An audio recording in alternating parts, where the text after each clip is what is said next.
Script കയ്യിൽ കിട്ടിയ ടൈമിൽ ദൈവമേ ഇത് എങ്ങനെ ഞാൻ ചെയ്തെടുക്കും എന്നൊരു തോന്നൽ.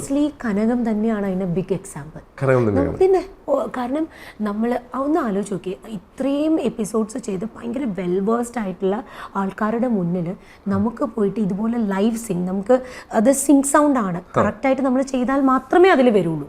അല്ലാതെ നമുക്ക് റീടേക്കോ നമ്മുടെ പോർഷൻ എടുക്കുക അങ്ങനെയല്ലല്ലോ. സോ ആ സിങ്ക് നമുക്ക് ആവണമെങ്കിൽ it's A tedious thing. Okay, അതും എക്സ്പീരിയൻസ്ഡ് ആയിട്ടുള്ള ആൾക്കാരുടെ കൂടെ നമ്മൾ നിൽക്കുമ്പോൾ നമ്മുടെ മുട്ട് വിറയ്ക്കും. ഓക്കെ, ഉറപ്പായിട്ടും വിറയ്ക്കും.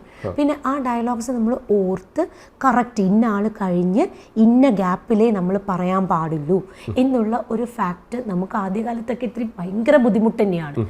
അപ്പം അതിന് ബട്ട് എല്ലാവരും, എന്നെ സംബന്ധിച്ച് പറയുകയാണെങ്കിൽ എല്ലാവരും നന്നായിട്ട് സപ്പോർട്ട് ചെയ്തിട്ടുണ്ട്, നന്നായി സപ്പോർട്ട് ചെയ്തിട്ടുണ്ട്. അതാണ് കനകത്തിൻ്റെ ഏറ്റവും വലിയ പ്രത്യേകത, ഏറ്റവും വലിയ എന്താ പറയുക ഒരു അനുഗ്രഹം എന്ന് പറഞ്ഞതാണ് ചെന്ന് പെട്ടേക്കുന്ന ടീമിലെല്ലാം നല്ല രീതിയിൽ സപ്പോർട്ട് ചെയ്തേക്കുന്ന ആളുകളാണ്.